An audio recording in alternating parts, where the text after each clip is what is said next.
We leave Friday, so I've got 4 days, so everything has to go right today. Friday we got the truck back. Saturday we did meal prep and packing. The weather was terrible. We had to clean up from a windstorm. Today's Sunday. It's truck day. So we're gonna get our work clothes on and we're gonna head out and we're gonna get some stuff done on the truck for our trip. But before I even start on the truck, I have to clear a spot to find the tools I need. At the end of last camping season, my work area became a dumping ground for our camp supplies. Oh, we've got a walkway now. And I never put them away because we went into a deep freeze shortly after camp season ended. I always have visions of making a little tin man. I never do.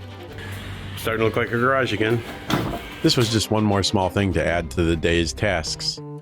We have to change the hitch ball out on this. Our trip to Terlingua, the big surprise is we're towing my sister's camper from Willis to Terlingua. It's not a fifth wheel, so I gotta get this hitch ball out, and I've been wrestling with it for a while now. This is 2 5/16, so there's a big difference. This is the one we need to tow my sister's camper with.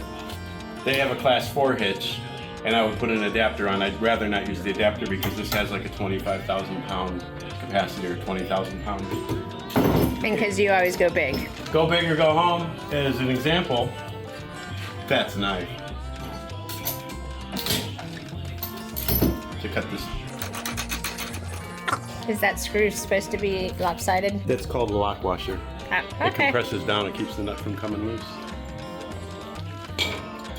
Uh-oh. Well, I have to go get a bigger wrench. That's the biggest one I got.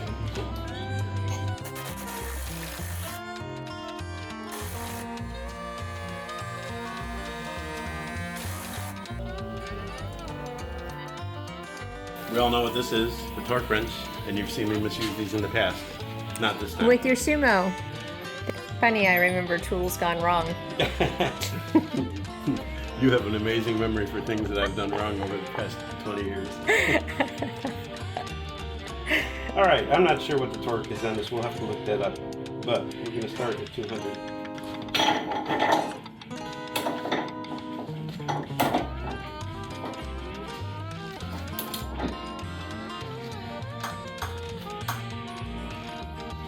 That's going to rip that right off of there, isn't it? Looks like it, yeah.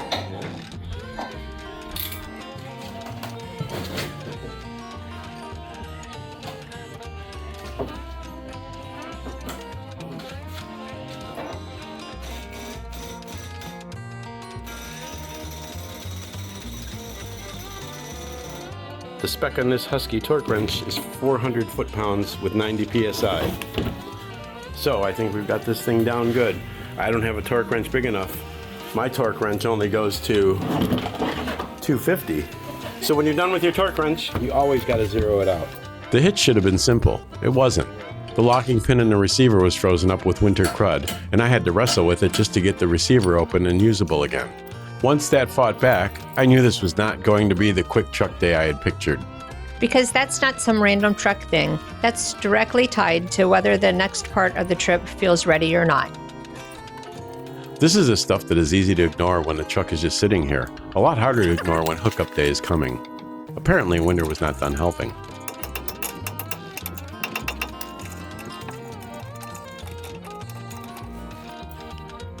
By then, I wasn't looking for exciting progress. I just wanted the list to start shrinking. Got it.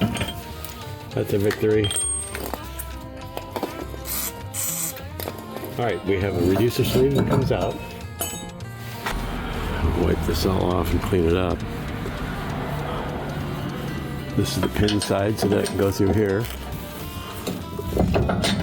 There we go.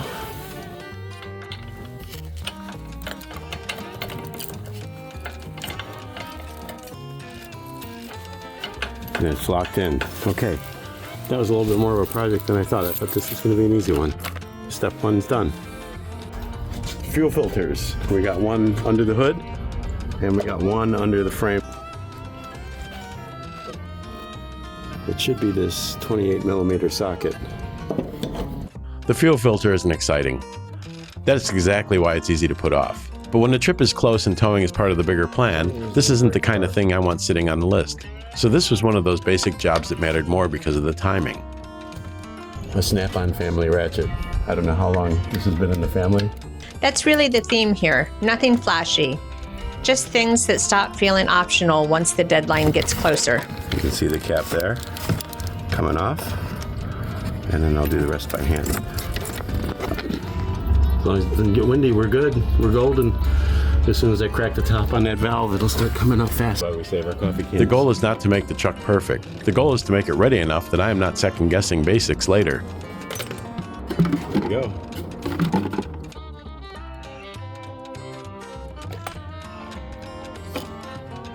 And you gotta give it a couple of turns to get it to seat down in there. That's what it looks like down in the cup.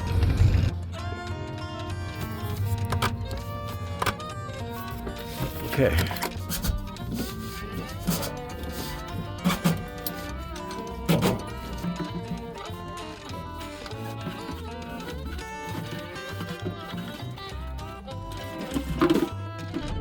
I cheated it last time because I didn't have the filters ready to put in and it was 9 degrees outside. So now we're going to reset this 99%. Some jobs are basic, some jobs are visible, and the next one was both annoying and easy to care about. This one had to be replaced under warranty, so now it's not just a maintenance job. It's one more thing I want handled before we leave. Of course, it didn't come off without a little fight either. I broke a clip getting the old one out, which pretty much fit the theme of the day. We're gonna try to wrestle this thing in without taking the tailgate off. That's how these days go. Nothing completely terrible, just enough resistance to slow everything down. Exactly, and that's what makes it feel longer. Uh-oh, have to get in your bracket. Okay, the light blade comes down from the bumper. That looks like that. No one huge disaster, just a bunch of smaller moments where the truck reminds you it would like some extra attention. Lights. That's why I bought this. It's got an adapter on it that plugs right in to your brake light system.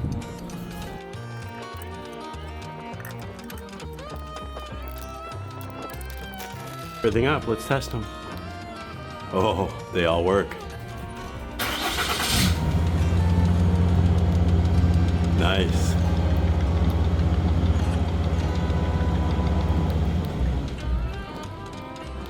The air filter was one of the easier jobs. And honestly, at this point, I was happy to have one thing not put up a fight. This is basic stuff.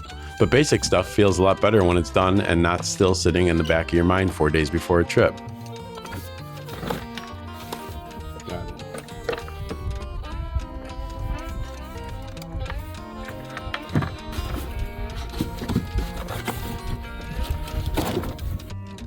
A quick win helps when the rest of the day is taking longer than expected. Yes, at that point, I was ready for anything that looked like momentum.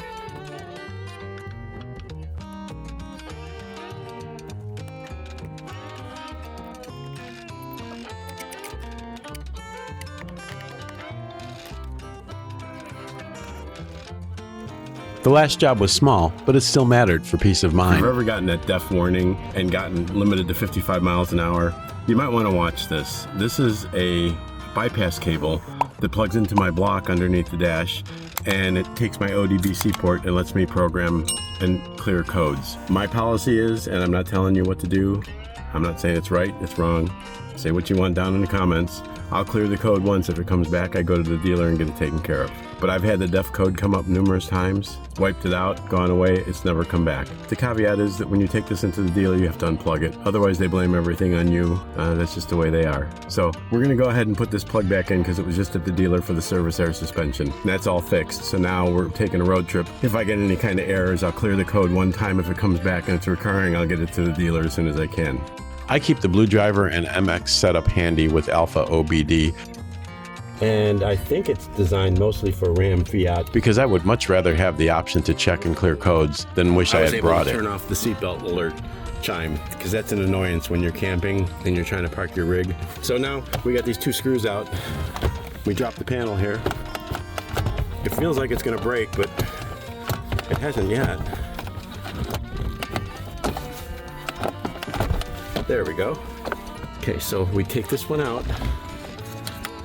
This is the factory OBD port. And I tuck the other one up here. This is a bypass cable. This pins right into the board. That is the whole point of all of this. Handle the stuff now so you won't be annoyed later. So we bypass it, and we have our new OBD connector. Let's see which way this goes in. That's the hardest part about this, is figuring out which way it goes in. It snaps right back in. There. Now I can clear my own codes if I need to on the highway. Doesn't happen very often, but when it does, it's a major inconvenience. And you just pop this back in. Put your screws in. Make sure your wires are tucked up underneath. And you're good to go. So here's where we landed. Air filter done, fuel filter done, light bar replaced, receiver opened up and hitch set up handled, bypass cable reconnected. This didn't turn into one quick truck day, but it did turn into a truck that feels a lot closer to ready. And that matters a lot more with 4 days left than it would have 2 weeks ago. That's the real win here. Not perfect, just ready enough that the next step feels a lot more real. So that was the truck prep day under the wire. Bad weather cost us time, a few jobs fought back, but the list is shorter, the truck feels better, and now we're a lot closer to ready for what comes next. Next up, we find out whether all of this prep actually pays off once towing starts. In our next episode, we load up the truck and hit the road for 2 days. It should be exciting and an adventure. Make sure you hit that subscribe button, follow along.